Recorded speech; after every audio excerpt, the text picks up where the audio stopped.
Welcome to Spirit Switchboard. I'm your host, Kerrilynn Shellhorn, and you are listening to us live on the United Public Radio Network and the UFO Paranormal Radio Network, 105.3 in the Gulf Coast and 107.7 FM in New Orleans. If you are interested in finding out more about the shows that UPRN has to offer, you can head to uprntalkradio.com, find out more about the shows and the hosts. There is always something new happening, new shows, new hosts. The website is being updated, all kinds of fun things happening over there.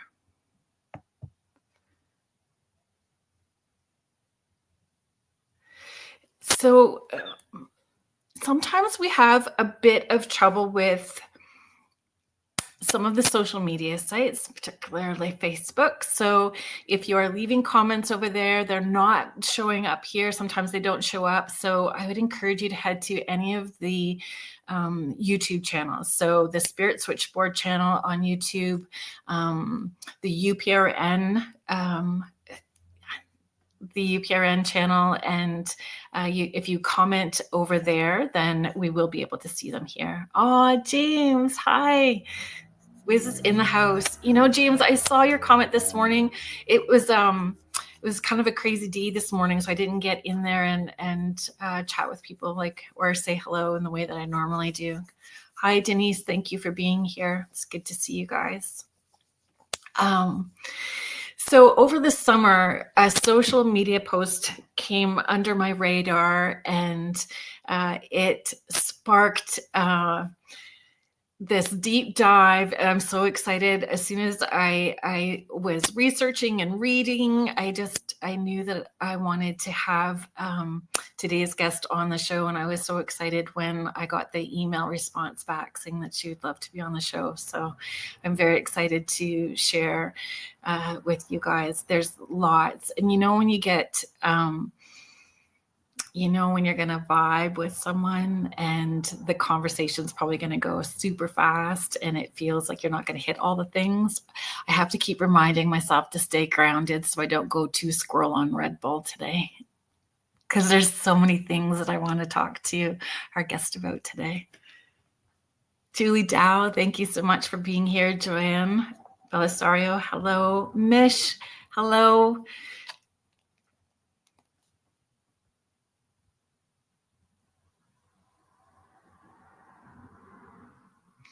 Hi, Heidi. Thank you so much for sharing out the show and letting everybody know and promoting. I appreciate that.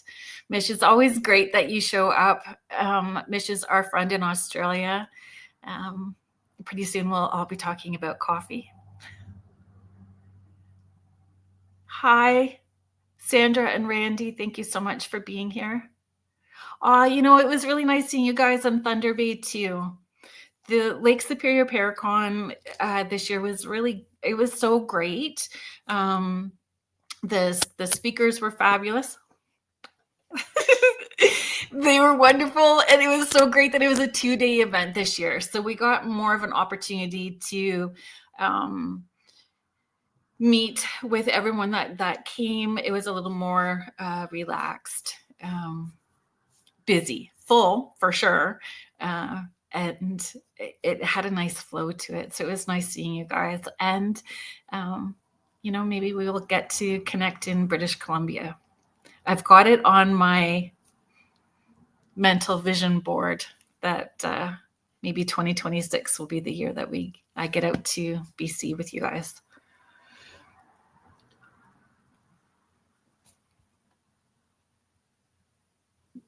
I know it's only 9:45 a.m. there, Mish. I'm one of those people that could have coffee now, so it's like 20 after 6 p.m. here, and I could have coffee and still go to bed and snore loud enough to wake up the neighbors. So it doesn't hit me that way. Hi, Contessa Martins. Thank you so much for being here. Oh, Denny, I saw you as well too. Thank you so much for being here. So I'm going to bring out our guest so that we can introduce you all to her now. Courtney McInvale is an author, historian, and founder of Seaside Shadows Haunted History Tours, Mystic, Connecticut's original award-winning ghost tour company. A licensed tour guide and specialist in paranormal history and local lore, she leads walking and boat tours across southern New England, blending meticulous research with eerie firsthand accounts. Courtney is the author of Haunted Mystic, Revolutionary War Ghosts of Connecticut, Civil War Ghosts of Connecticut, and Civil War Ghosts of Georgia, which explore the lingering spirits of America's past. Raised in a haunted house and a descendant of accused witches, she brings a uniquely personal connection and passion to the supernatural stories she shares. Please welcome to the show, Courtney. Hi. Hi. Thank you. I'm so glad you're here. Oh, I'm so glad I'm here too. I'm so excited. It was anybody that enjoys history that much, including cemeteries, I just am going to jive with. That's right. We're a special niche group of people. Yeah. Pioneer cemeteries, I could spend all my days there and nights. Yes. I mean, because you sit there and think of all the stories and all the people, and I don't know, there's just so much to go through.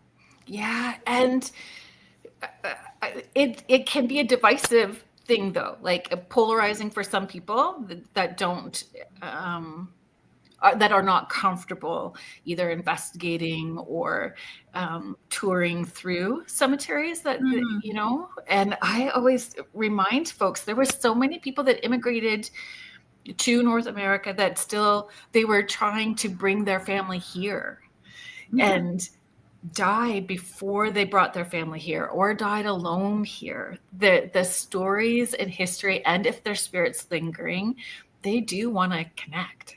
Yeah, and I think too, I mean, even if you come at it from a history perspective, cemeteries were built to be visited. Especially we have the garden cemetery movement that really takes sort of precedent in Victorian era, and the whole premise of that movement is that cemeteries would be parks and people would go there and picnic and fly kites and visit their loved ones, and there would be lavish funerals, and it was supposed to be a place where you remembered your family but still existed in life. And I love that. Me too. And I try to remind folks of that. Like, superstition is maybe more recent. Just enjoy what it was made for, which was to walk among the dead and remember them. Yeah. And they do feel like a park, and it's peaceful. As it should be. You know, I think there's a lot of people get this graveyard eeriness, but I'm like, this is just where they've come to be with their family for eternity. They're resting. They're okay. Yeah. And I give a little confession. Jackie Collins, thank you so much for being here. My little confession about the cemeteries too is the paths are just wide enough, and you have to drive very slow, that it was the perfect spot to take my youngest son to practice driving. Yes. He had to go slow, had to stay, on this path. He was super worried about not, Recently, I had to turn around. I was with my 6-year-old niece, and I turned around in a cemetery. She said, "Geez, Auntie, there's a lot of dead people in here." And I told her, I said, "We just say to them, we hope you're resting peacefully. Thanks for letting us come by." And she yelled that out the window. She's like, "That's all we say." I said, "That's right." And we just right? Yeah. And then we're normalizing it. Yes. And just like, yep, they're still here. Say, thanks for letting us visit. Not, and I didn't want her to find it spooky or weird, because if I teach that now, then she won't, Yeah. So Mish is our friend in Australia. She is also in our chat, our comedian. Okay. I like that. The dead center of town. That's accurate. So you wear so many different hats, like if you were introducing yourself, there's a lot, historian and author. And how do you introduce yourself to people? Oh my gosh. I usually just talk first, kind of like I did in the title here, like that I'm the founder of these companies, because those companies are storytelling companies and they encompass really all that I do. But I also, especially when I'm giving book talks at historic places, I'll make sure they know that I am a historian, because there are people there that are really looking for those facts to be blended with the legends and lore and where they come from. So I want to make sure they know about that. Yeah. And you can tell that you're passionate about it. Oh, I love it. I love it so much. I'm actually sitting here looking on the other side of my computer out at like a haunted battlefield. I just like make sure I'm always staged around history in some way in my life. I love it. So I know that part of your story, part of your journey included growing up in a house that was haunted. And are you comfortable sharing some of that story with us? Sure. Yeah. So I grew up in New England, and if you have ever lived in New England, you are very familiar with old houses and every house having its little haunted legend, especially, there's a creaky floorboard or a flickering light. And those are things that are really common in New England, because at least as far as America is concerned, that's one of the oldest parts. We're an infant nation, and I realize that, but we're one of the oldest parts of, settlement is in New England. So there are a lot of old houses. I grew up in an old home, and we had those same things. And I grew up in an Irish Catholic family, so we're a little superstitious anyway. And so we always kind of knew that our old house did strange things, but we just didn't question it or bother it. But then as I got older, a lot of things transpired, and we could talk the whole 2 hours about that, so I won't. But there were a lot of things that happened in our personal lives. I tell people that hauntings are a perfect storm of events. It's not just a rogue spirit. There's things in our personal lives and energies in our families and friends. And a lot of things were happening. I was in my teenage years. My father was working a job where he was cleaning up sites where people died under tragic circumstances. And he wasn't doing well with his mental health. And then we noticed these hauntings seemed to be exaggerated, all this activity in the home. And some of it seemed not nice. It seemed malevolent, which is, I want to say, very rare. I don't want people to go around scared. Very true. It's so true. It is more rare than what media would have you believe. It is. So I don't want people going around scared. It's really rare. And there were all these circumstances that led to it. And after calling priests and pastors who really weren't able to help or were frightened, my mom called a couple that was from the local area that she had heard about that came and helped. And that was Ed and Lorraine Warren. But that was before we see movie franchises and all this sort of different discussion about them, when they really were sort of the authority on the matter. And I always tell people, whether you love them or hate them, they were trailblazers in the field. That's true. And Lorraine was really taking the lead because Ed had been ill at that point in his life. And she was very good to my family and to my mother. And she came to the house, and she felt like we kind of had this train station going on for spirits, almost, them coming in and out, which is why we saw good and bad, right. And she was able to sort of figure out too what was going on with the personal life that was affecting it. And she assisted in cleansing the home, talking my mother through bringing positive energy into the home for the future. And that was extremely helpful. But I was an embarrassed teenager and I was in a small town with the same kids I went to kindergarten with in high school, and I did not want to be that weird kid. I already was weird. I didn't want to be weirder, you know. Yes, I do know. I totally understand that. I was feeling so like, oh my gosh, I was interested, but I was also embarrassed. It was like this simultaneous thing. And I was also blaming myself because I had been interested in the occult. Had I done something, all these things, right? And not the occult in a bad way, just a curious way. And so I didn't tell anybody. I went to college and I didn't tell anybody. I got a government job for a while. I tried to do this very cookie cutter life, but that's not what I was made for, what was meant for me. So that only lasted a few years. And then I delved into everything I'm doing today. But that childhood experience was absolutely crucial to my curiosity and to my knowledge that there's something more out there, and there's a lot we don't understand.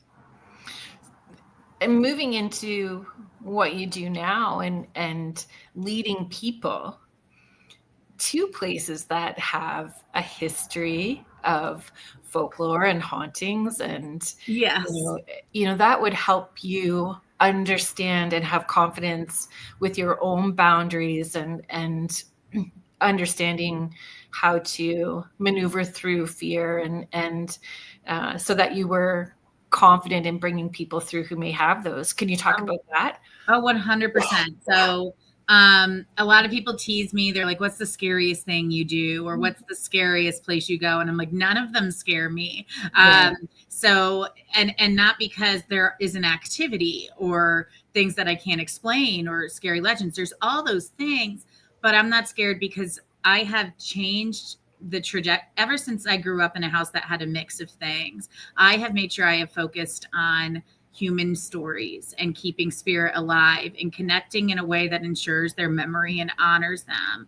And I feel such a purpose in doing that, that I'm not scared to share their stories. Occasionally I might be in a dark area at night and hear something and skedaddle a little more quickly, Right. you know, because I'm like, oh, I don't know if I know this spirit. But I really go out there now to learn. I want to learn, are you coming by to talk to me? Is this energy? Is this a slip in time? I'm out there to figure out all these levels of history and sharing the stories of these people and getting to know them historically. It's my comfort place. I dig it. I really like being around them. So for me, I just don't work with negative energy. And I live in the past in a sense. And it's layered. Like every place is going to have so many different layers to the story. Yeah. So, you know, when you started this, how was your community in embracing what it is that you wanted to do? Oh, that's a good question. I'm so sorry that I have a tickle in my throat. You're all right. Try to get through this really quickly. Yeah, you're all right. You have some water or something. So the community, well, it wasn't actually that embracing at first. And like, I hate being honest about that, but it's true. And it really depends, you know, where you are. I think geographically, who you talk to, what they believe. Connecticut is my home. That's where I'm from. That's where I was raised. But there's also a lot of stigma there and a lot of, you know, older ways of thinking where people are like, no, we don't have ghosts. Absolutely not. I don't want any of that. And they have this really negative, like, so when I was walking around saying, hey, I want to start these tours, there were a lot of doors shut in my face. Like, no, I don't do ghosts. But at the same time, there were amazing places and locations where they were like, yes, I want to share these stories. I want to share these ghosts. They helped open up their archives for me to find stories. Oh, wow. They helped open up their location. So it was a mixed bag, really. The community as a whole started to adapt as they realized we were honoring the history in a way that wasn't exploitive. There have been people who have expressed concern, but I always encourage them to talk to me about how we approach history.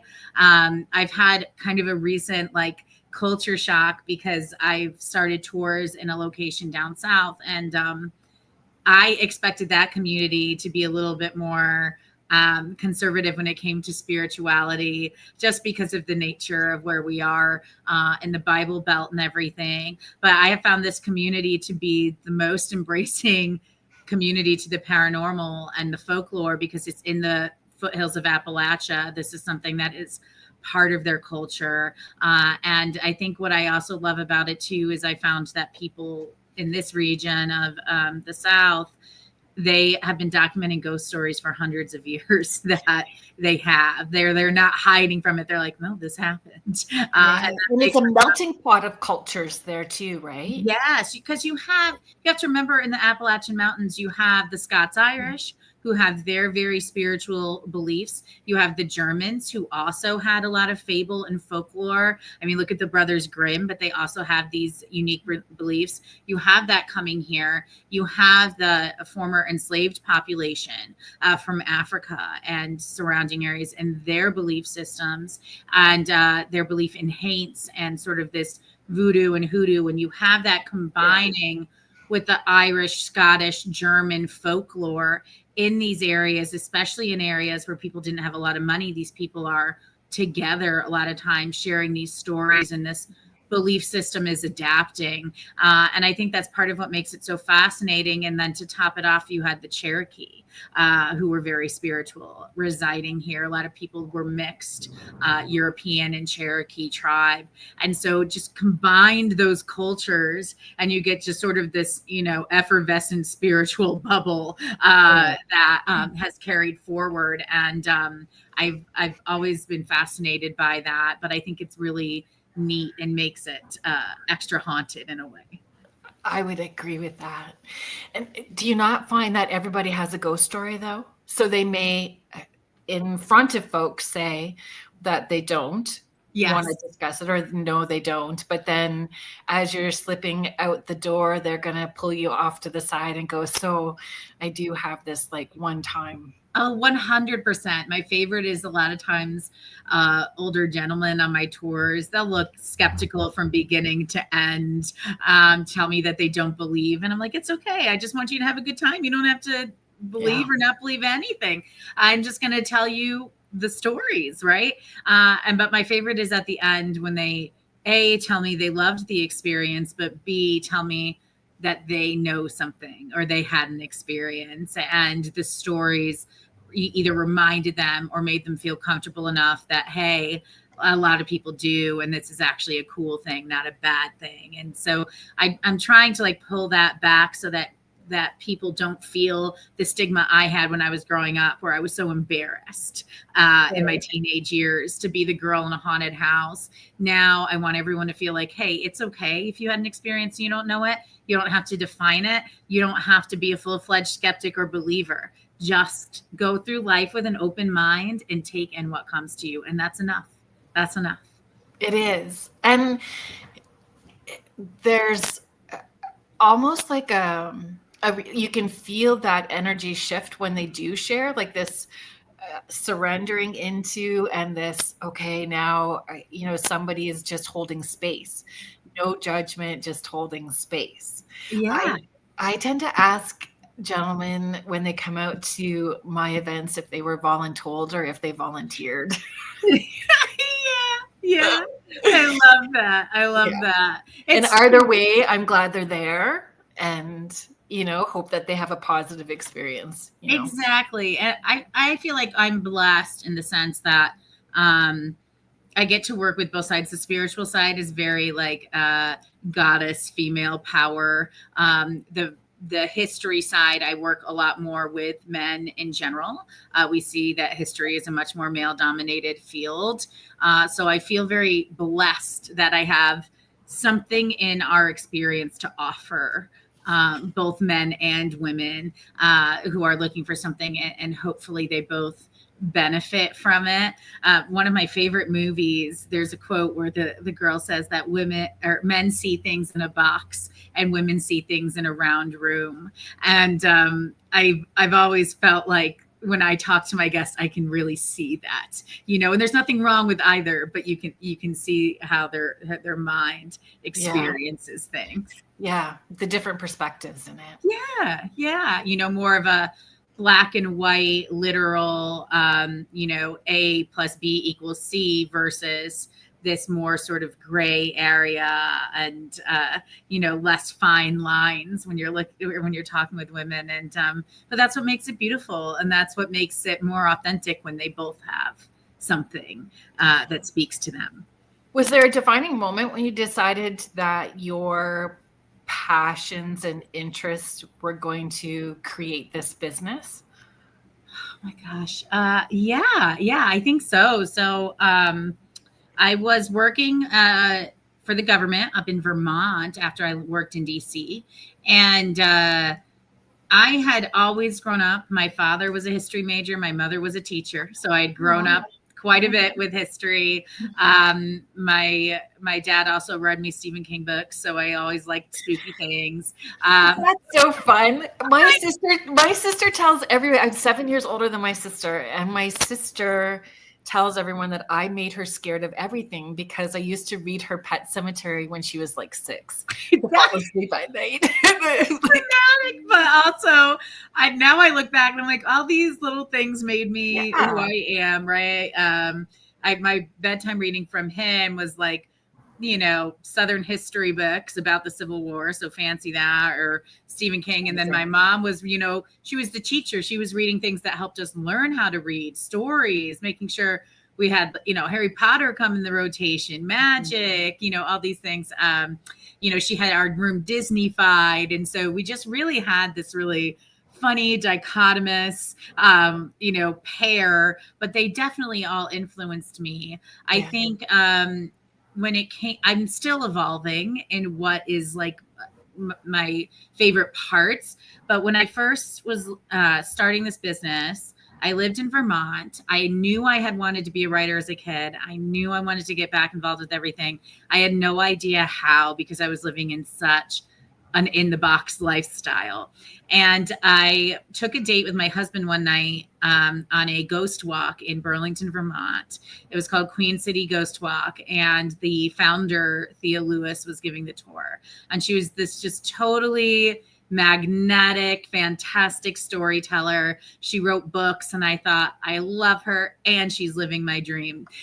So I asked her and I was only about 25 years old at the time. I asked her if she would talk to me about how she got started and any advice she could give me into, pursuing a path like that. And she was so sweet. And she had lunch with me, and she told me about the publisher she worked with and what motivated her and how she got started. And nothing like proprietary, but just like uplifting and motivational, and how I could do it. And I, much to the dismay of my poor mother, quit my very stable government job with no plan other than I'm going to do this too.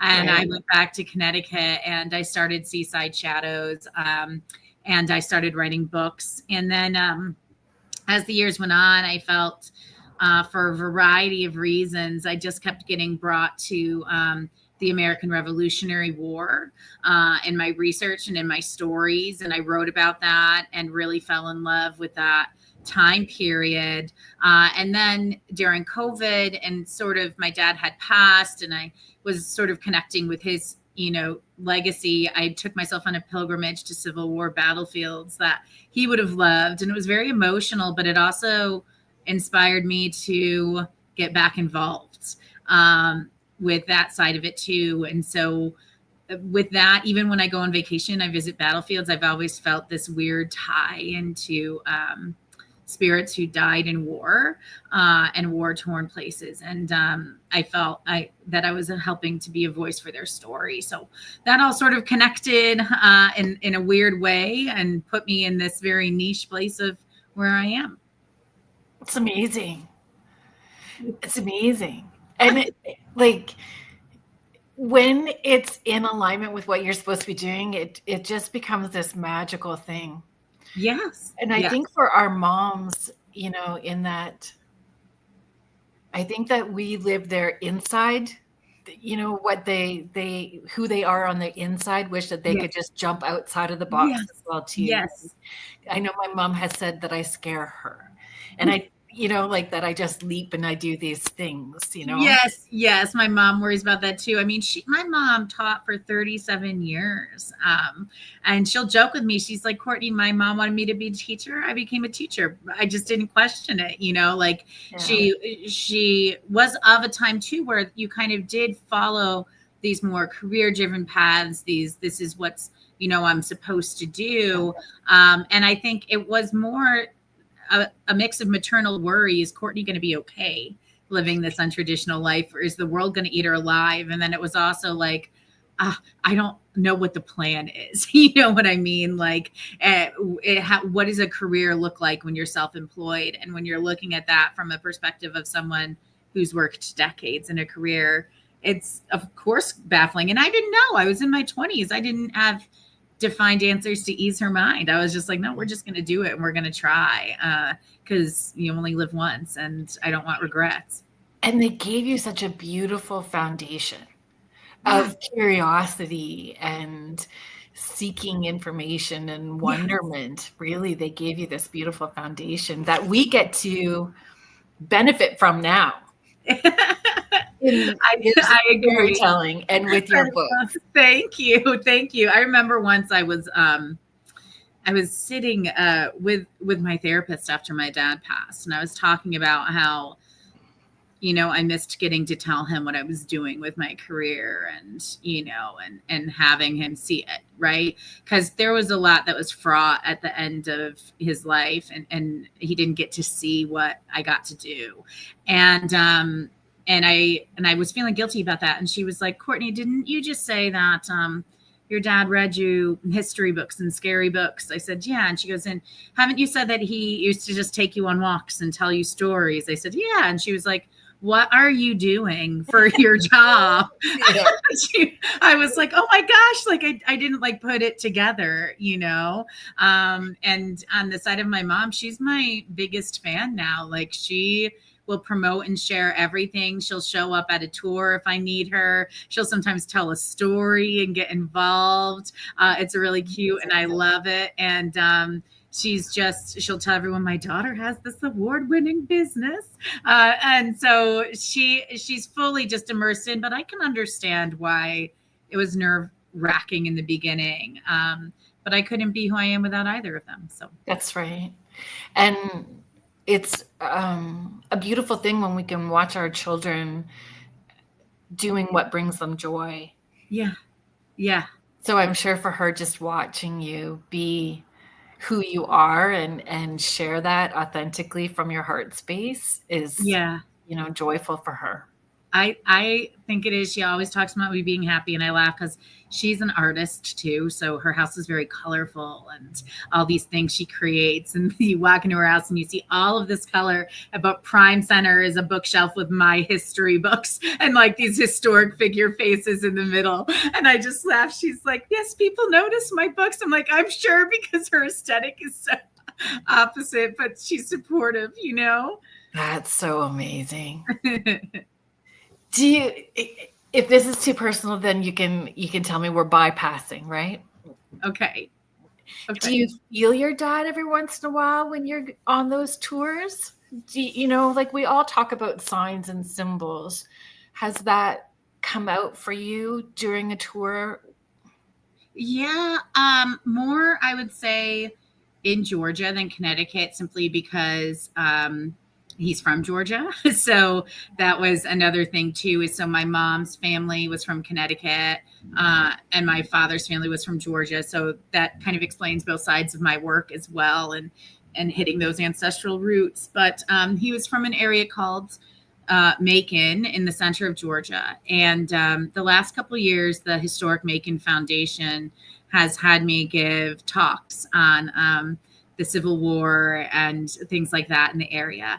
And what they've done is put the talks in a mausoleum in a cemetery that they put out a buffet and seating, and but it's so beautiful. It sounds funny, but it's so beautiful. No, I'm sure it is. It's so perfect. And we're near some of these Civil War graves, and it's one of my favorite. And they had this path of lights. I love doing the talks there. And when I was giving my talk on Civil War Ghosts of Georgia, I of course thought of him being in his hometown. But for like a moment when I was talking, I swear I could like see him standing in the back where the door was open, just nodding and smiling like he heard me, and he was proud. And it was just for a moment, but it was just so real in that moment. And I got kind of teary thinking about it, but like it just made me know that maybe he does know what I'm doing.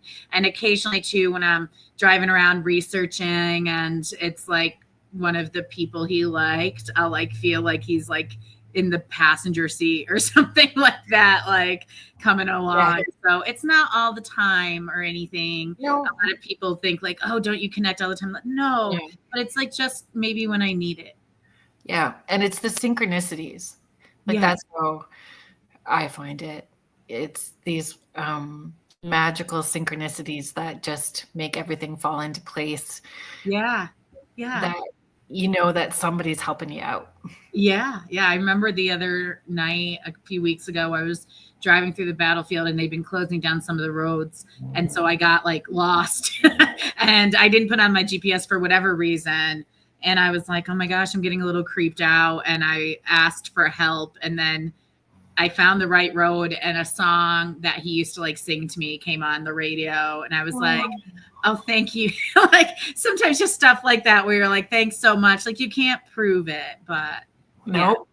Yeah. And we don't have to. And we don't need anybody else to validate it for us. We just know it's our truth in that moment. Exactly. And it's comforting. Yeah. Yeah. And it feels good then. And sometimes I talk to the spirits that I work with too. Like if I get lost in the woods, I'm like, hey, especially if it's on a battlefield or they're soldiers, I'm like, boys, you better walk me back to my car. I'm getting nervous, like. Yeah. And I think that they want that. And the more that we go to those places, we build relationships with them. Yeah. Yeah, we do. I mean, I always, when my husband drives me around, I'll say, take me to see the general. And he knows that there's this spot where I've experienced this spirit who's a general, and he knows where to like bring me. And I just love it. That's fun. Well, and actually speaking of, we were talking about synchronicities in time. I can tell you that general, that's how I encountered his spirit is, I was sitting in this area of the battlefield where he had been shot. Like I was sitting there in the middle of the day. And I was actually reading his book because I'm a total history nerd and I read their memoirs for fun. And I was reading his book and he was talking about a different battle at the time. And I heard a voice say, hello, like just like announce himself. And I looked up, my husband was with me, but he doesn't always hear and see what I hear. So I didn't say anything. And he said to me, Courtney, didn't you hear that man say hello? And I said, yes, but I didn't want to spook you. And we looked around to see, of course, was there a hiker, someone coming through the woods, whatever it could be. And we didn't see anybody. So I went back to reading and I made note that it was around 2 p.m. In the afternoon. And I kept reading my book. And then I got to the part of his memoirs where he talked about getting shot in this area. And he survived it, but he obviously to write the book, but he wrote, I was shot around 2 p.m. I love that. Right. And I was like, was it you? I immediately felt like it was. And I've had things like that. Like when I go to Gettysburg and I hear drumming or marching, I can usually match it to when there would have been a march into or out of battle at that exact moment, that these times sync up. It's really fascinating. It is fascinating. And it probably inspires and lights you up, fires you up for more. Yeah. Oh yeah. Just that little validation that they know you're there and you're doing something. Oh, I love it. I love it so much. So Seaside Shadows has expanded. Yes. So how do you decide? What town where to go? Right. So it's hard too, because I want to clarify, we are a small business and I put my full heart and soul into all of the tours and books, and I don't intend to be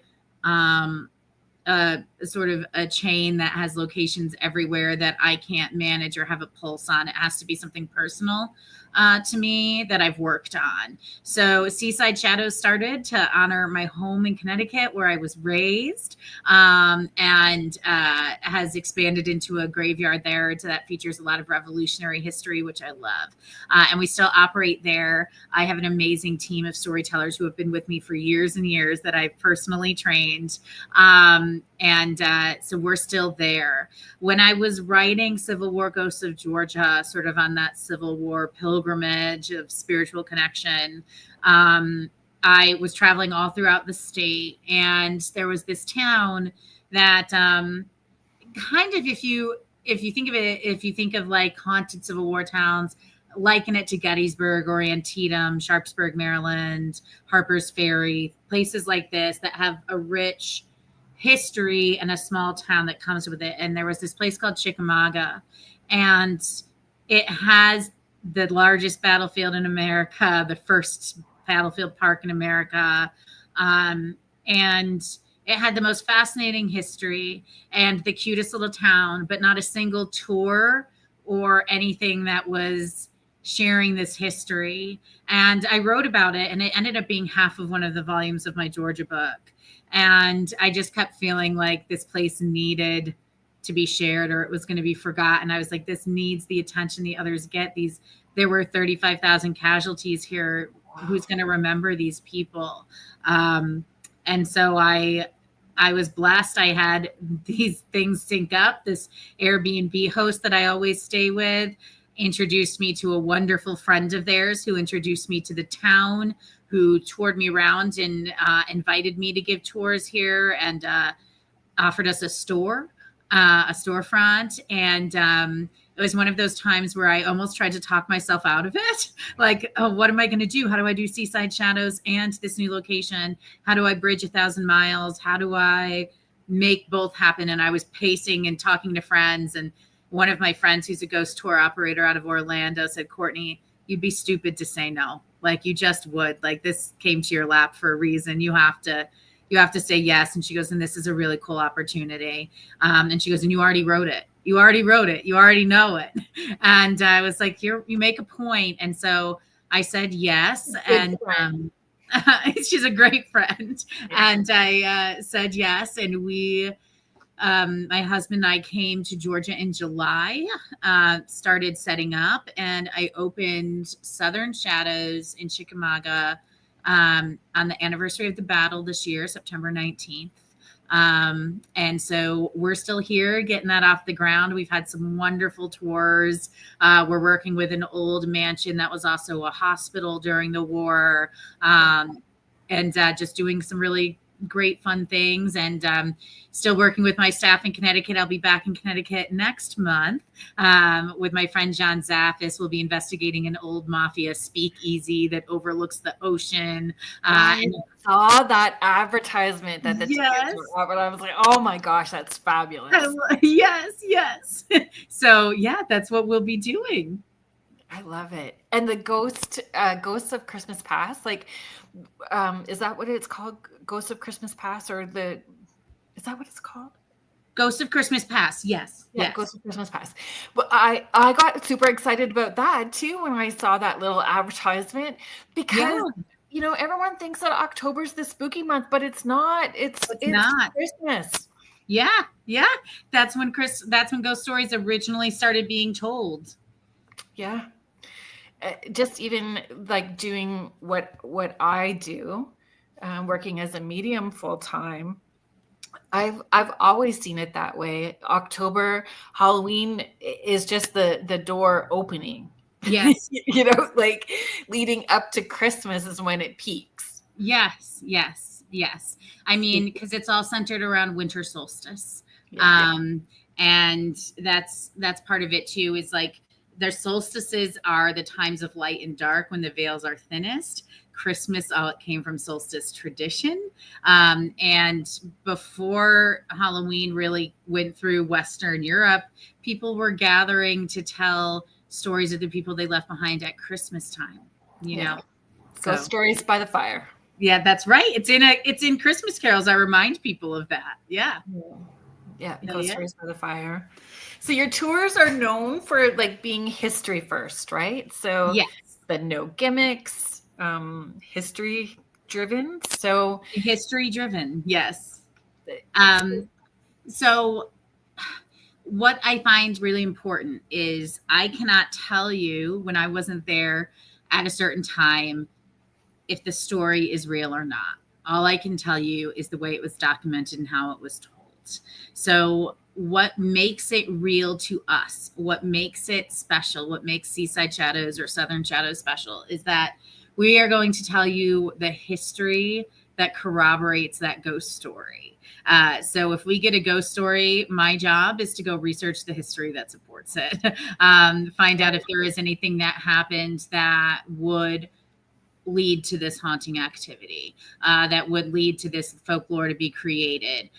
Is there anything that's supported that or rebutted that? Things like that. I will always be the first to research that, and I will present to you the true history, the true ghost story, and how they correlate.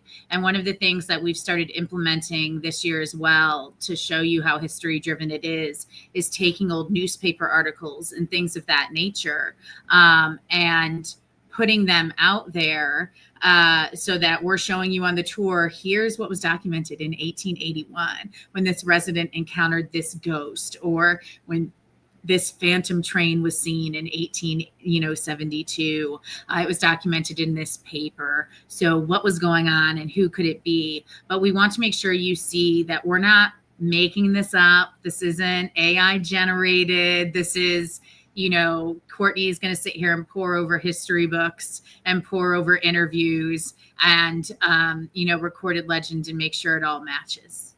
I love that. Yeah.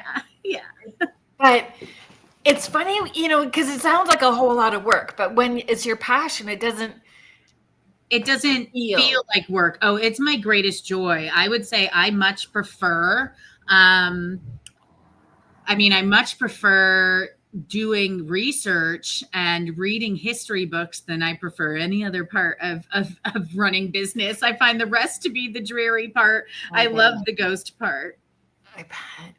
One of the questions that I ask when I'm on paranormal investigations to the spirits when I'm doing investigations, or I guess even in sessions it comes up too, though, is asking if there's part of their story that we don't know yet. And is there a piece that they would like me to share for them? Is there a piece? So is there... And I try to remember to ask that in every place that I go. So do you have a question like that, or a promise you make to spirits as well, or to yourself in how you want to connect with spirits or tell their stories? Do you know? Yeah. I always, when I go to investigate or talk with spirits, I always ask them to help me find the truth. Or let me know what they want to say. In every single investigation, I'm like, what do you want me to tell people about you? What do you want to be remembered for? And then the other thing that I've gotten really in the habit of, and this sounds really dorky, is especially because I work with a lot of people, spirits who are buried in unknown graves or far from home because of the nature of war. I will always say to them, you are remembered and you are loved, because I feel like in a way they need to hear that. Yeah, that's beautiful. Yeah. That's always my thing, is you're remembered and you're loved. And I hope they know that, because I truly feel that way about them. And I hope that helps their spirits. Yeah, I'm sure it does. Yeah, I think most people knew death would come. Everyone does, but it's the fear of being forgotten. That is, I don't want them to feel that they are. Sometimes those spirits that feel up in your face a little, are really just wanting that validation that they are seen or heard. Yes. They're just, hey, I'm right here. Are you paying attention to me? Yes, exactly. Oh, I have to let my cat out of this room. So sorry. I'll be really That's quick. okay. He's going to yell. You know what I'm going to do? I'm going to do the station ID now.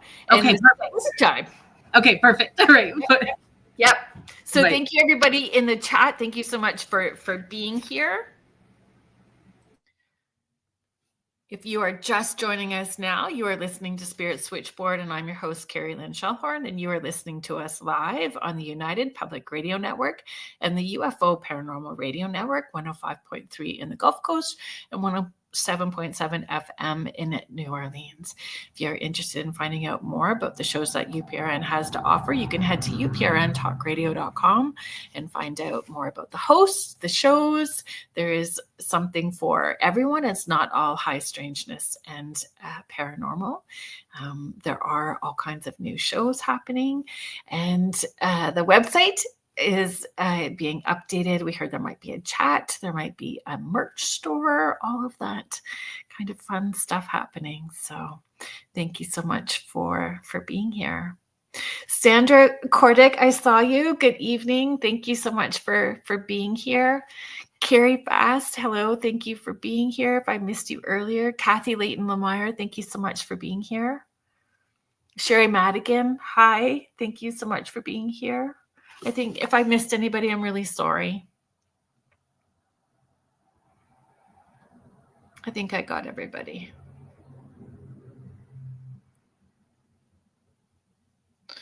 Folks in the chat, do you guys walk around cemeteries? I have always been fascinated with cemeteries. Hi, Marilyn. Marilyn, are you? I think that you're on next week, right? Marilyn Kaufman, folks, she is the author of Lifetimes. She does past life regression, life between lives. She is going to be coming back on Spirit Switchboard, and we're going to be talking about spontaneous past life memories. Yeah, next week. That's what I thought. I'm very excited.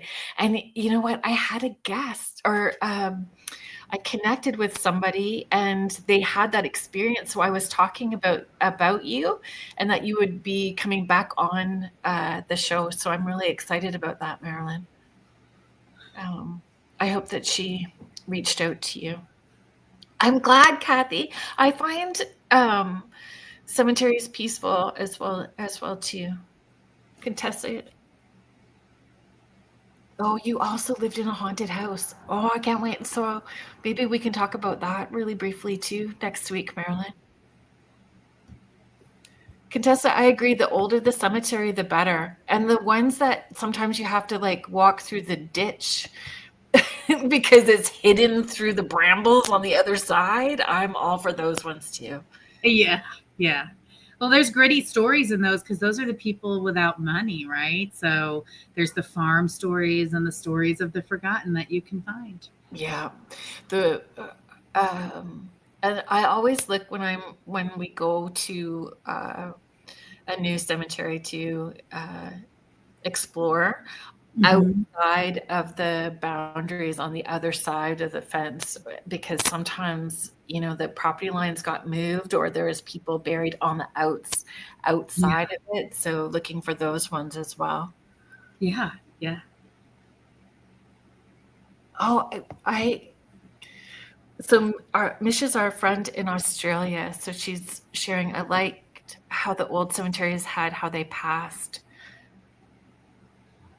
Yeah, I mean, there's she said like if you were shot. I remember in Connecticut, during like the pandemic, I made YouTube videos about cool graves and hidden graves, and there was one where it was like killed by a madman or something like that, and it was like literally a guy who went unhinged and axe murdered people. And I uncovered this story, but like the fact that on that victim's tombstone forever it says killed by a madman. And I went to another grave where it was sort of this jilted lover who killed them both, but because of what he did, he was buried upside down, and it remarks about that as like a punishment, that he couldn't see heaven, and just like crazy legends that very much were real, that showed how much people. And I think this is always what I want to get across my tours is we think believing in ghosts and spirits is new. No, people have believed in the eternity of a soul for a very long time. Yeah, agreed. It's just saying, see, very interesting. You know what I've always wanted to come across and have not yet is recipes. Like you see I've people heard finding about that. recipes, and I have yet to find one. And I am on a mission. Like, Heard about that. And that can't be, I just like, to be fair, it's like, this is going to be a weird thing to say, but like, that's going to be expensive to engrave that, because I mean, I remember writing about people back in the day, like you paid by the letter. I can't imagine it's that different. And that's why sometimes you see missing letters, because it's like, we got the point across, you know what I mean? Like, yeah. so I can't imagine to engrave a full, I know technology has advanced, but to engrave a full recipe still. Yeah. Like grandma's cookies. I just wanna find one. I want to find one.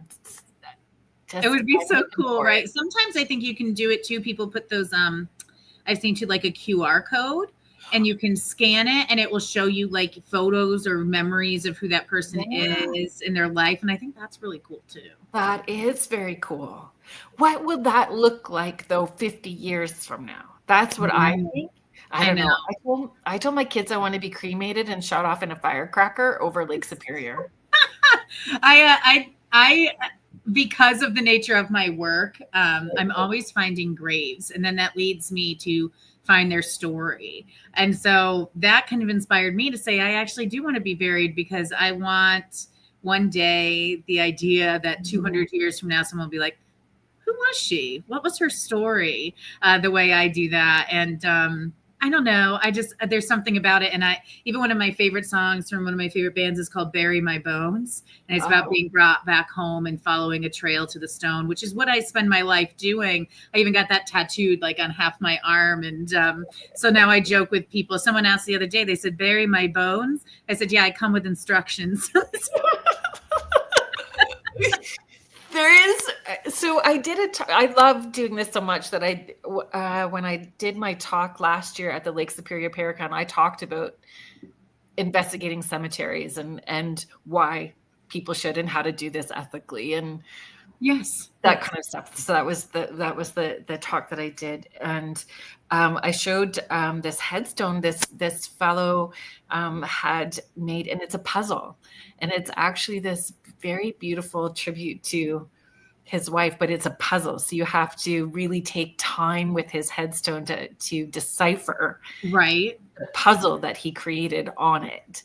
Wow. I know, it's fascinating. It's fascinating what people do. So this is what Cindy Waghorn is sharing as well. The older stones are so beautiful, tall, and creative and fascinating.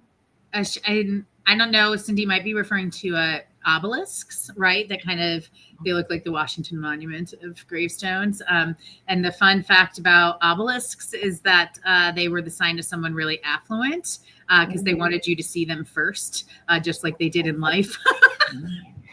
That is funny. Contessa is sharing the cemetery. You know what, Contessa, I'm probably going to muck that up. Babsia? Yeah. Is buried, have deer that visit all year, and whenever we go there, we find them walking around the grounds peacefully. Food is left for them, so they are taken care of. Oh, I love that she says that about the deer, because I actually wrote about that in my books, that deer are spirit messengers.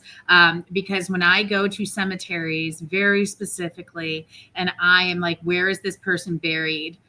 Without fail, a deer will show up, usually a little buck, and he'll be standing or walking to that grave, and I will find it. And here on the battlefield that I've been investigating, it's always deer. I now keep deer food in my car because some of them know me. They'll always lead me to the right spot. I truly believe that they are these beautiful earthly messengers from the spirit world. Thank you for sharing that. Of course. It's my personal belief, everyone's different, but yeah, no, I love that. Mesh, our comedian, I want a plaque, something to say, hey, I was on Earth, don't need to repeat. Unfortunately, those making those decisions aren't on Earth.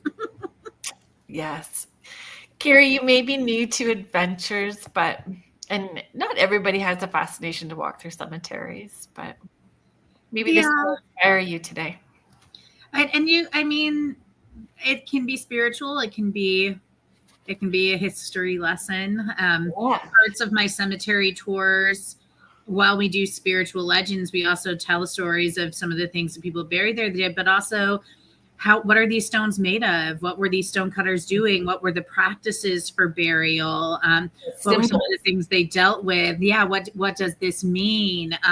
So some of it's just fascinating from a curiosity perspective about humans and society and culture. What is the word? Like when you have a there's a specific name for it, isn't there? When you have a fascination of graveyard. I think it's a tachyphile. Is that it? Does that sound right? I'm tack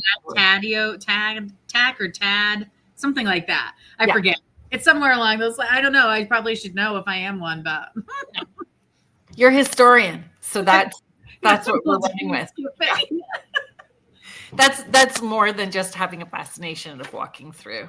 yes, but I don't know. I also sometimes find, again, this sounds really weird, but when I'm really stressed, sometimes I'll go sit at some of the graves of some of the people whose stories I've shared, just because by nature of learning their stories, I've felt some of them to be almost family. And that if I sit with them, I feel a sense of peace, I don't think that there's anything weird about that at all. No, thanks. No, because I do the same thing. Yeah. And it is, I don't know, calming or peaceful. It's a place to connect. There's this one lady, she's buried in Mystic, and she was a mother and a wife and helped her husband do so many things, but there's just something about her. She's been a protective mother spirit to her son who passed, and I've often shared her stories, but also sat and talked with her. And she has instances where guests have talked to her. She's helped them find things, but I went to investigate the home she lived in because I befriended the man who owned it at the time, and we went there, and I will never forget it. I said, "Hey, it's Courtney. Do you remember me?" And a female voice came through and said, "You come talk to me." And I knew it was her, confirming that she listened. We even have a story about her where a guest was on our tour and was really upset she had lost her wedding ring. And she went to go talk to her grave because they both had 3 daughters, and she knew she would understand. And her name's Sarah, the person who's buried there. And she went around Mystic the next day and finally called the aquarium, and they said, "Oh, we're so glad you called back because a woman just came in this morning and left it for you. She didn't leave any contact information, said only to tell you that her name was Sarah." Oh my gosh, I just got goosebumps. I love it, right? I love it so much. So she's one, and when she ever said, "You come talk to me," I was like, I do. That's amazing. Yeah. That's like a gold nugget piece of, It is. Yeah. It is. My friend would still call me for years after and say, "Do you remember when Sarah said you come talk to her?" I said, "Yes." He was like, "I still can't believe how clearly she said that, So a haunted Mystic. So for listeners who've never been, I've never been to any of the places that you have written about. It's okay. But I get to experience it through you, right? Yes. So what makes Mystic that perfect sort of storm for those kind of activity? Yeah, maritime history and hauntings, and what makes it that perfect? So I often believe that both water and mountains, these sort of big earthly elements, can be conduits to spirit activity. So that kind of centers around my tours. Mystic is at the heart of this halfway point between Boston and New York in the seafaring day. But I think a lot of the energy that comes there is actually from the Pequot tribe. They were the indigenous people of that area who were unfortunately massacred in the 1630s by some of the settlers there. But their spiritual beliefs, they are the ones who named the town for the river, honoring its energy.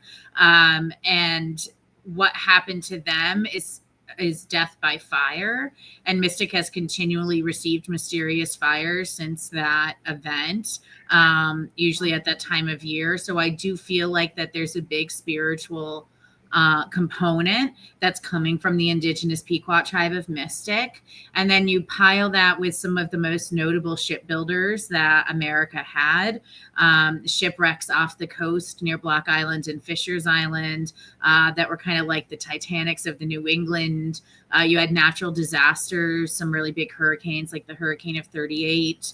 And then you have just all of these people sort of settling here that were also patriots in the American Revolution. And so you just sort of have this hub for important people and happenings and the water bringing everyone.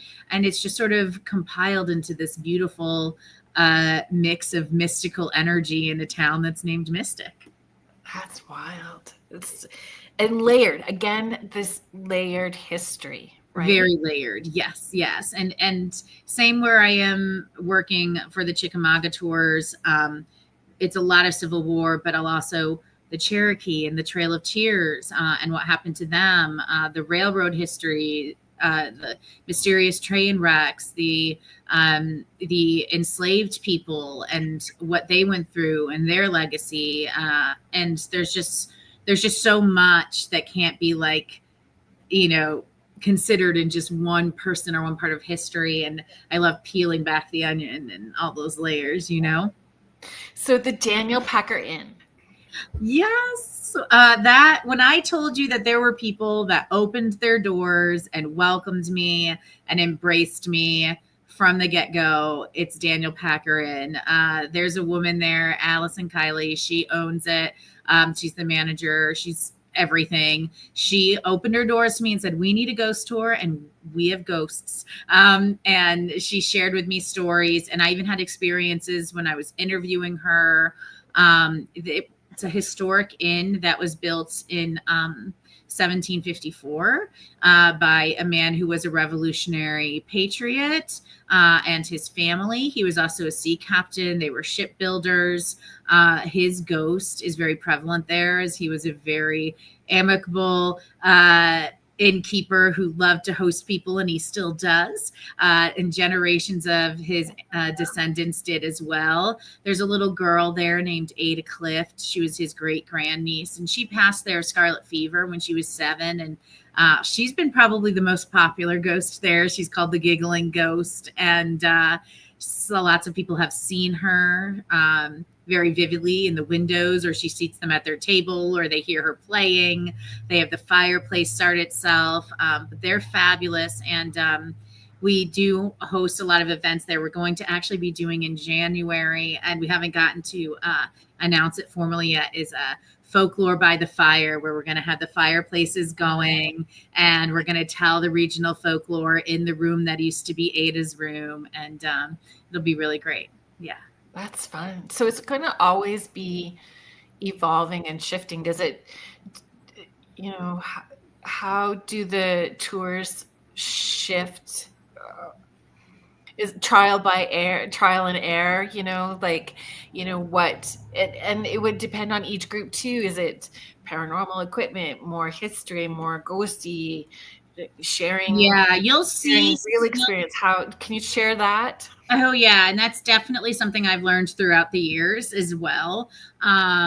Where we shift what we feature based on customer feedback, how far we walk, themes. So there's places I want to go to, but people don't want to walk that far, which is unfortunate because I want to share those stories so badly. So we're trying to create other tours, with local partners who we're partnering with Sailboat Company, and then we get to go past those areas and tell them via boat if we can't tell them via foot. So a lot of that has to do with what people want to do, what is weather contingent. There's several pubs we work with for pub crawls. When it comes to equipment, spooky versus history, I tell my guides I like to keep it at least 60 to 70% history for the most part, 30% ghost stories most of the time. In October, however, we flip it. Yeah. And we do 70%, we try 70% more ghostly aim, 30% more historical, just due to customer feedback and the people that are more thrill seeking and looking for more of a haunted house or theatrical experience. We also will give a more theatrical presentation throughout the year. We're storytellers and dynamic, but in October, you might see more costumes, more sound effects, more. But not staged still. It's still just sharing the story. It's still sharing the story. It's just a matter of you might get more paranormal information and less of the history facts, just by nature of what people are looking for in October. It's still the same tour route. It's still the same stories. It's just presented in a way to sort of meet the audience where they're at, which is something I've had to learn from a business perspective. The Graveyard, we've remarketed as almost an entirely history tour based on feedback from the community and what they want operating in their local cemetery with respect to the dead. Now, that doesn't mean we don't talk about spirits. We talk about feelings and sightings, or we talk about vampires because there are consumption victims buried there. And they thought in the Great Consumption Scare that was caused by vampirism. So we still get to bring in these elements with being respectful to the history. Downtown, we get to do more legends like of cryptids and creatures and more fascinating things. We also got a lot of feedback too on people wanting different stories sometimes. So we created themed tours, Ghosts of Christmas Past and My Bloody Valentine, so that we can weave the holidays into the ghost stories. Yeah, I love that, because there's no off season. No, there's not. There's not. We did this really fun thing when the Barbie movie came out. We did a girls' night out, and we did all lady ghosts, and everyone came dressed up as like, their favorite lady or their favorite Barbie. And we featured all stories of women through history and their ghost stories. I just try to come up with different things that sort of, are informative but different and give people a new experience. Just kind of like the Speakeasy event coming up. Something people might not have ever done is like go investigate a speakeasy. And so we want to give people these opportunities. Yeah. So just because we're mentioning it again right now, can you direct people where it's going to be, where they can get tickets, and who you? Yep. So we're going to be hosting an event on December 27th. So we're hoping, because it's Christmas week, a lot of people will be off. It's called Bootleggers and Bloodlines, and it's going to be myself and the haunted collector John Zaffis, who's he's really an OG in the ghost hunting field. And we will be at Palmer's Provisions, which is in Noank, Connecticut. We're going to start off with a dinner that we'll have downstairs in the restaurant. But this is a huge building, like 30,000 square feet. Wow. And so we're going to have dinner downstairs, and then we're going to go upstairs. John will present some Gilded Age items that match that time period from his collection. And then I'll be hosting people on a tour and investigation of the old speakeasy, which is that was used by the Patriarcha family mafia. It's not far from where Amelia Earhart got married. We'll talk about some of the curses of the shipbuilders there, how that even affects Amelia Earhart's legend. And we'll have a really good time. I love that. Yeah, I'm excited. I've been doing this event called Dining with the Dead for about 14 years. And so in this last year, I've had the privilege of starting that event at two venues that have very rich haunted history.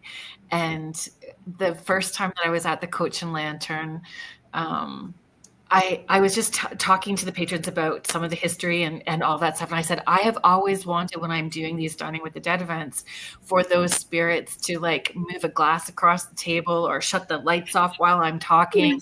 Yes. And as I said that, they did it. They sometimes do. The lights went, yes. Right off. I always tell people, and you probably do the same, like if we're doing like a paranormal investigation, I'll bring you gizmos and gadgets for sure. I'll bring them on the tours too. I usually like to bring dowsing rods and EMF detectors and things like that on the tours. Yeah. But and John Zaffis is actually the one who taught me this. Like sometimes the simple responses are the best. Like can you make a knocking sound? Yes. Can you just let me know you hear me? Like, just very like human, using your senses to pay attention to what spirit is showing you and shutting off all the noise. And sometimes that can be so much more meaningful. I laugh too, because the location where we're doing the event in December, we recently had some YouTubers come. They were very sweet. They reached out to me. I asked about a location and I couldn't be there. And I thought, you know what, Palmer's will be great.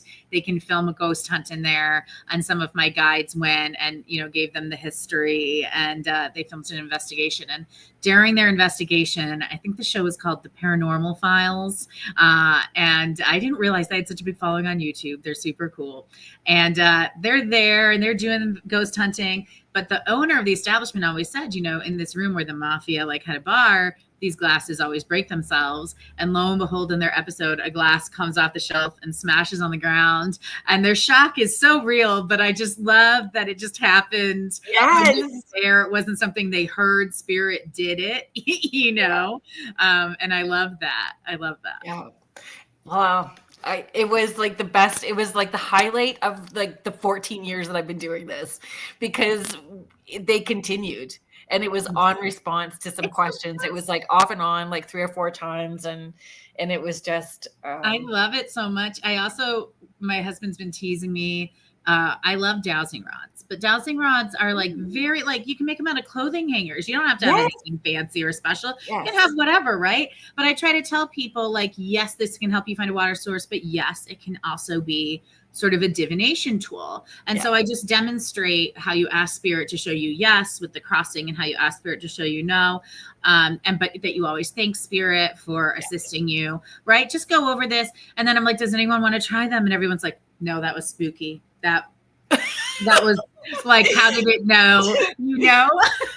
I promote the dowsing rods to everyone. I think I get everybody hooked on them, actually. And so I have like homemade coat hanger ones to purchased ones to the LED light up at nighttime ones. And I laugh too, because they're not afraid of this EMF detector, but I show them the dowsing rod, like how the dowsing rod answers, and they're so funny what people get scared of, eh? And it's their belief system. You don't know where that's coming from too, or what their histories or traumas. Right. I mean, it's just looking at me like, how did it know what she was saying, and how did it answer her, and am I okay with that? You know what I mean? Like, you can see all of that going in their head, and I'm like, they're used to me talking to them. It's your turn.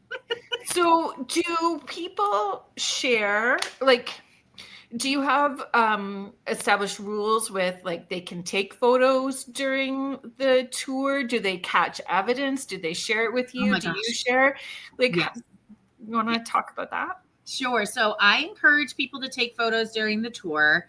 Usually, especially in the cemetery where it's more dimly lit, and we as tour guides are operating with a lantern. I tell folks, we are vampires. Our eyes adjust to the night. So don't flash a camera at us like mid, talk. So what we do on both tours now is implement a post-story photograph time, so that people can take their pictures. They can take a little, try to get an EVP recording.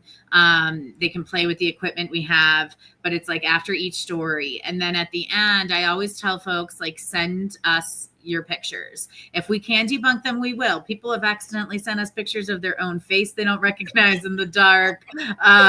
We get a lot of, this has to be an orb, and we know that they were, in a mausoleum with dirt and dust, so we'll tell them, like, hey, here's some things to look out for that would be the natural environment. Educate. Right. We're not saying that you didn't have an experience. This picture just might not be XYZ.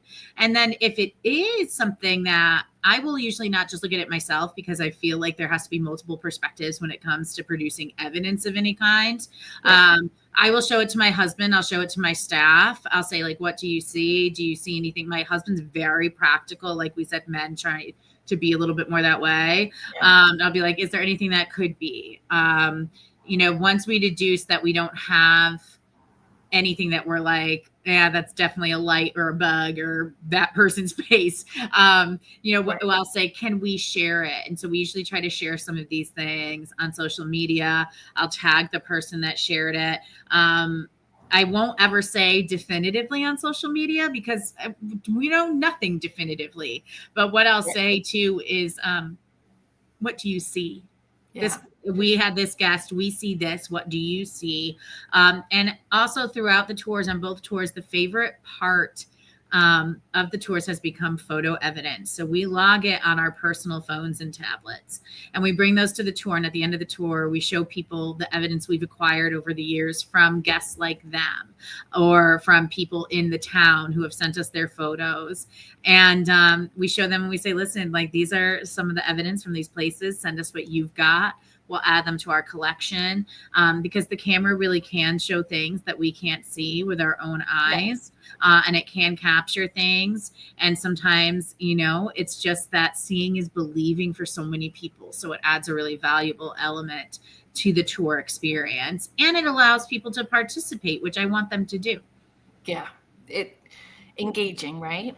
Yeah. Is there one that stands out more than others? Like the "you talk to me" moment? Oh my gosh. Yes. So there's a few. So in Connecticut, in the cemetery, we talk about the first freed enslaved person in Eastern Connecticut is buried there. And it was a gentleman named Quash Williams. And when he became free, he became a minister of the first Black congregation in Eastern Connecticut. And he's just truly a fascinating, inspirational figure. His grave even says his favorite motto, "A walk as well as talk." Which I just think is so beautiful. And I feel so grateful he gets to share lessons with everyone who visits him. But my husband took a picture of me giving a tour standing by Quash's grave. And he took a series of a few photos. And so it's the back of me behind, standing next to the grave. And then you see the people sort of gathered in front. So they're looking at the grave illuminated. Standing among the people, you start to see a pair of glowing eyes. But again, you're like, okay, I don't know, right? And then with the next picture, you see the glowing eyes comes with like a face and an arm. And then you see the third one, you see a person with a minister's collar and full clothing and glowing eyes and darker skin, just standing there among the guests. And I always tell people that's Quash, checking on you just as he would have in life. But that picture was just so clear and fascinating. We also have one in that cemetery where we talk about an old captain from the 1600s, and you can see a man in the style hat like walking past a woman, and it's not another guest on the tour because it was a bachelorette party on that tour. So it was all women, and just cool things like that. In Georgia, we've had a few. There's one I captured one night. I was feeling feisty, and I was driving through the battlefield, and I was like, I just want one of you to show me your face. And I usually don't do that, but I did. I was in a mood, I guess. And I took a picture, and my pictures had been live. And then one came out and it looked like a streak of light. And then you saw a man standing there like this. And I was like, sorry, but I show people that. And so there's just some really great ones where there's no other explanation for what it could be. So that might have answered the question that I wrote for you. If you could share one Georgia case where the history and the paranormal activity lined up so precisely. Mm-hmm. Yeah. I mean, So there's a couple things, but I think, there's two. One is most notably going to be the battlefields. So there are stories around the battlefields of a few things. One is a lady in white who appears walking the grounds with a lantern. The other is sort of this phantom soldier that appears with glowing green eyes. Both of the areas that these people appear in were where we can validate that a woman was looking for her long lost husband, and we can validate the other one appears over the area of the battlefield that was known as the Bloody Carpet, where the most people died. But a lot of the stories too, I think the most fascinating one in Georgia that matched up is, I like to read people's personal accounts. I'm a nerd, like I said.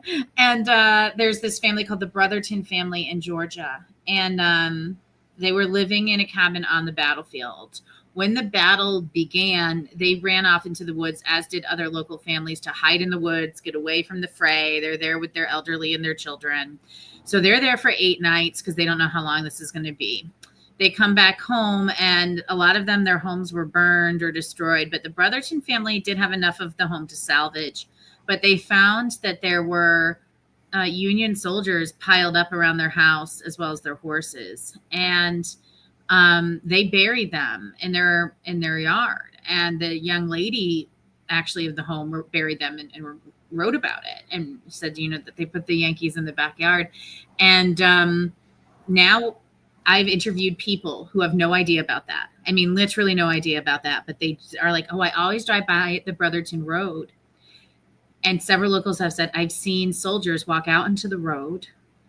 I stop because they look like reenactors or something. And they're carrying like a pallet with someone and canteens and weapons. And I've gotten 2 versions of the story. One, they go in front of the car and everyone sees them clear as day. Or they go through the car and people get cold and they watch them go through the cars and wow. Realize the car is there. But when I found out that those people were buried there, and those folks that had those experiences had no idea that the Brotherton family buried them by that home that they're driving by. Wow. Like that just to me is like, right there, like mind blowing. Like they wouldn't know that, but it's true. Right. So that's probably one of the other most profound. And then there's another where a spirit is sort of seen walking angrily on this like stretch of wall. And we found out that that's actually was a site where a tree was where he was executed. So, just crazy things like that. Well, that leads me to the question, just being mindful as we start to like wind down in our. Yeah, so sorry. Oh, no. You're doing great. This is great. I have like 2 more pages of questions. We could do this probably for 2 more hours, but I'm such a chatty Kathy. I kissed the Blarney Stone twice. It's my fault. I love it. I have that Irish, Scottish, German history, so like background in our family. You understand? Yes, very much so. Okay, so my question was, like in doing all the research that you do, so you deep dive into archives, historical research, interviewing people. So you do all of that stuff before the stories ever become part of the walks and the tours. Yeah. So how, like, what's the process of taking the raw history and being able to turn it into like that haunted story where people can feel it without sensationalizing any of the traumas? Yeah. That's a good question. I always make sure at the beginning and end of my tour to make it known the reason we're there and the importance of respect and honor and dignity for the dead, and that's what we do. And I will kick people out if they're disrespectful to that. I'm there for the wrong reasons and will continue to do so. But when it comes to putting together like a respectful story, to me, it's about telling the story of that person in a way that honors their life as much as it mentions their death, because I don't want anybody I talk about to be defined purely by their death, right? So if I talk about them, I either want to tell you how their fellow soldiers saw them, about who their wife was or who they loved, or if they were trying to get home to their mom, or what their family life was like. Whatever I can tell you to help you get to know them a little bit better and understand who they were and where they came from and who loved them, that to me is going to make that story important. So whenever I hear a ghost story, and that's why I researched the Brothertons, I heard about these Brotherton ghost stories, but tell me about the Brothertons. What was this tough family doing during this hard time? I want to be able to tell you about that. So it's a mix of being able to give you the full scope human perspective of them. And I feel like that helps us to deliver it in a way that doesn't exploit them. Yeah. And still honoring if there's living descendants. Exactly. I want living descendants to be excited to come on the tour and not feel that we're demonizing anyone in any way or calling them evil. I personally have come to love and respect. I'll tell people your descendants feel like family to me, so you feel like family to me, but I want them to come in and feel proud of their ancestors and not like it's something that is bad in any way. I want them to be excited. And I won't tell ghost stories post World War One. I just feel strongly that that's too close for some people.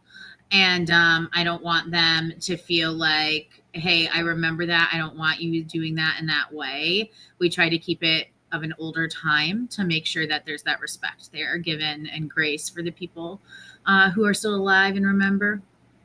And do you get feedback about how the stories are presented? I mean, you're #1 ghost tour award winning, right? So our reviews are honestly we go out there and hope for 5 stars. We work to give them to you. We do our darndest, but we can't guarantee that we're all things to all people. But we have been very blessed that we've gotten thousands of 5-star reviews over the years, talking about what these tours mean to them. Recently, I got some reviews where some college kids told me they learned more from me in 2 hours than they learned in class in their entire, college career. And that kind of feedback means the world to me because that means I'm doing my job right. They said, well, you just made me care about them and you made me cry, but you made me realize they were people. And that kind of feedback is exactly what I want. There's no better compliment that we can get as tour guides. Yeah. They want you to be their history teacher. Yes. Yeah. I've had field trips. It's so funny when they come, they're like, you should teach us history. And the teachers are like, I'm right here. I brought you here. They're really funny. They're like, I'll pay you to come do my job. They're funny, but I love it. I love it. And it all stems from telling it from that human experience and coming at it too unbiased. Especially I've learned that in writing about the American Civil War. You can't come into it with bias and prejudice against anybody. You've got to look at history for the people and share their stories and not your opinions on their lives. Just share their lives and you're in better hands. This is your passion and your baby that you have given birth to, all of these books and time and energy. So in vetting out your team of people. Yes, that's the hardest part. Right. When I started hiring in Mystic, I was like, this is my baby. You better take good care of it. You're the babysitter. I'm still the mom, but I learned a lot throughout the years of hiring people, what we need. And there are definitely people that didn't work. And it's about having the ability to just say, hey, we're not right for each other, because there's a certain brand and image that I feel like our tours need. And I still want my voice to be heard and how I created them for a reason, which sets us apart from other tours and allows us to get these good reviews. But I've been very blessed in that the last 5 years, I've had a team that has been with me almost the entirety of that time. And they have a passion for history. They care about people. They have an enthusiasm, but they're also extroverted. And they just have this perfect blend. They don't have to be a theater major. They don't have to be a history major. They just have to be passionate and care and interested. And then that's what translates to people, and that's what helps our brand. And I say all that confidently. I'm proud of my Seaside Shadows team. On my to-do list right now is to hire for Southern Shadows so that I can be more dynamic going between both. But I'm just like, that's my new baby and I'm scared to give it away. I'm doing the same thing I did before. And you want them to be compelling and still honor those ethical lines. Yes. Not embellish, not try, like, and engaging, right? Because it really is all of the emotions, like needing to It's know so when to much. toss in a little joke to make it lighter, and when we're hitting Yes. those. I don't think, and the general public shouldn't think about it when they're on enjoying a tour, but there's so much. They have to be able to not just memorize the info, but uh, deliver it to you in a Yeah. way that you don't want to look at your phone for 2 hours. You want to hear what they're going to say. You can visualize what they're talking about. You can become immersed in the stories. They have to be able to do that in a public setting where people are drunk and driving by, and they have to deal with the public stage and still deliver it in a compelling Yeah. way and remember everything. They have to read the audience, see how their reactions are, what they need, where they need to be. There's so many things that go into giving a successful tour. And so getting a person who can do all of those and manage all those plates, it's not easy. And I think people think it is. So when you have a good tour guide, they're very special. And they make sure to take it with care. And I was actually watching one of my tour guides the other night on that YouTube program, and I heard her talking, and I looked at my husband like I was a proud mother, and I said, that's my voice. I hear my voice coming through her, and it's just beautiful. Like, and then I had this other young guy from my team that was there, and he was like, he gives this beautiful performance of one of the stories I taught him.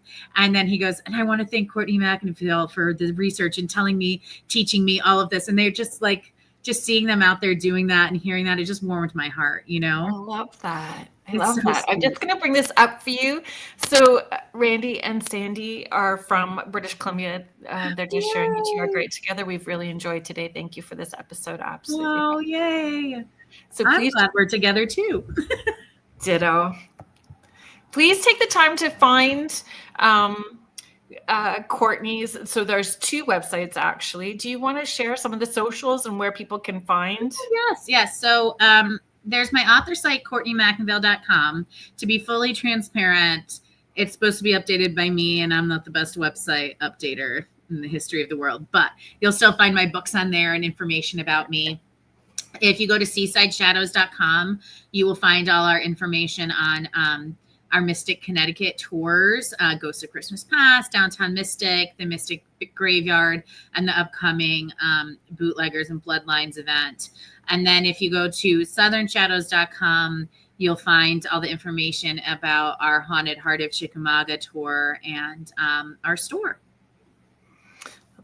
We still have some time. I just wanted to make sure that we got it in, because once we start getting close to that time period, we got to wind down really fast, and I don't want that to be rushed. Oh, no worries. So if you could invite one historical figure from Mystic, from the Revolution or the Civil War, onto one of your tours and see how they would share their story, who would it be? What would you want them to talk about? So in Mystic, I have to do separate ones. In Mystic, there is a Revolutionary War veteran who died in an attack led by Benedict Arnold, America's notorious traitor, who was originally from that part of Connecticut. And his name is Thomas Williams. And I've always felt that Thomas has been there watching how I tell his story. I've seen him a couple times watching. And so I've always said, I hope I'm doing it right by you. And I want you to guide me. And sometimes I feel like it's his voice, not mine. So for that reason alone, I want to hear how he would say it, what his full version is, what he's thinking, what he's feeling. And weirdly, strangely, I would like to hear it from Benedict Arnold's perspective, but don't tell Thomas that or he'll be mad at me. But just from, a curiosity perspective, just because Thomas is always listening, I would love to hear what he would say. Like what he would say about it from his eyes, and about all the other characters that are in the story that we talk about. So that would be one.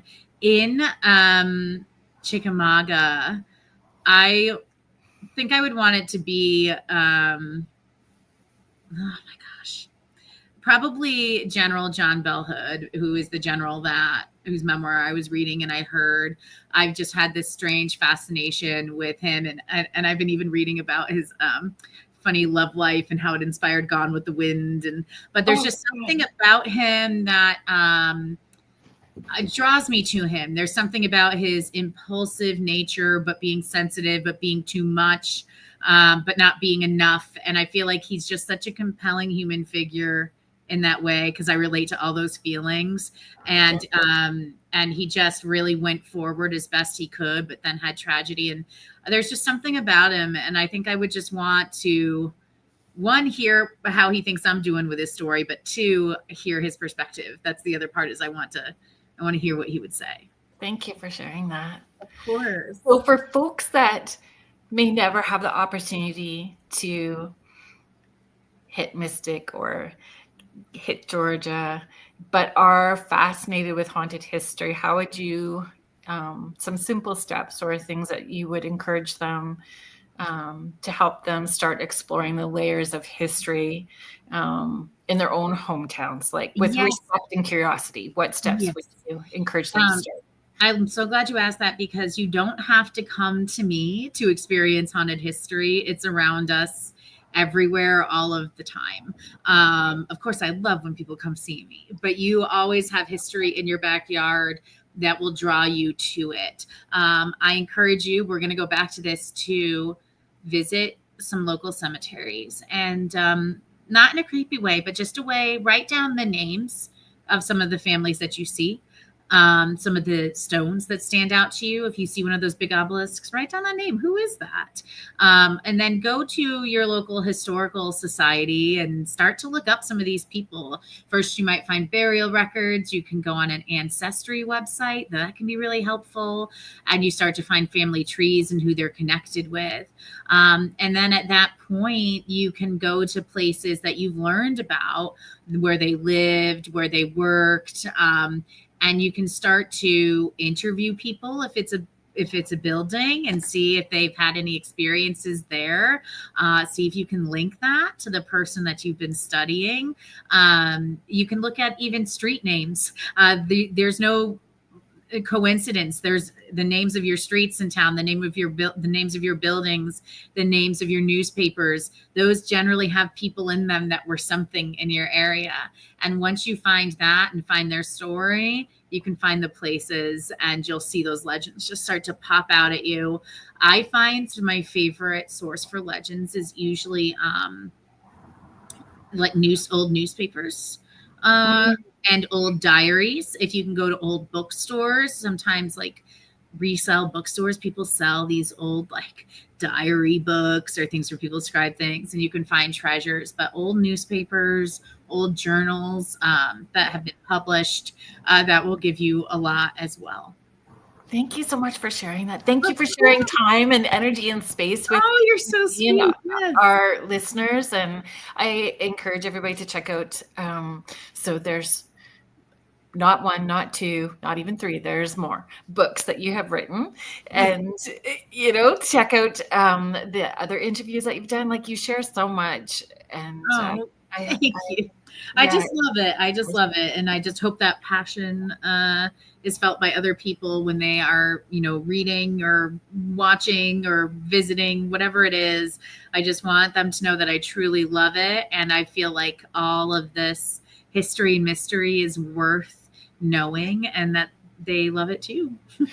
It's very much, and I think it's the legacy part, right? We all hope that our legacy will be told or shared after we're gone too, right? That we do. I mean, I think it's very human, and I remember scoffing at that. So I love the Hamilton musical. I don't want to say that I don't, because I do, but there's this part where Hamilton's wife in one of the songs says to him, "We don't need legacy." Mm-hmm. And I heard that, and I remember, don't you say that, right? Because that is, we can't leave behind tangible items. We spend way too much time worrying about that as is, but we leave behind who we were. That's our legacy, and it's okay to want to leave that story behind, to help others, whether it's they learn from our mistakes or they learn from our triumphs or they just learn from our human experience and remember who we are and the impact we made. That's not such a bad thing. Not at all. It's funny that you mentioned Hamilton. My granddaughter, she calls me Queenie. So my granddaughter is 5, and she has loved Hamilton since she was 6 months old. Oh, Like at 6 months, she would watch the whole thing and so funny. clap and move, and she still does. So we joke about it because my mom has researched our family history, and we're apparently related to Abraham Lincoln, and my mom loves all of that, and she loves to tell everybody all about it. And now we've got this baby in the family who does nothing but love that kind of history, and she's That's 5. so funny. Like, yeah. That's so funny. Well, and also God bless Lin-Manuel Miranda, who writes those, because he does write for Disney too, and he really just knows how to write a catchy bop. You know? He does. So much so. Well, thank you so much, Courtney, for being here. I appreciate it. Thank you, everybody that has been in the chat who participated in the conversation. We appreciate you guys in this community. Make the show what it is. Marilyn Kaufman is coming on next week. We're going to be talking about spontaneous past life memories that surface is what we're going to be talking about. That's exciting. I know. Thank you to Joe Montaldo, the owner of our network. Thank you to Michelle DeRoche, our network manager, to the United Public Radio Network and the UFO Paranormal Radio Network, 105.3 in the Gulf Coast and 107.7 FM in New Orleans. Thank you so much, everybody, for being here, and we'll see you next week. Good night. Bye.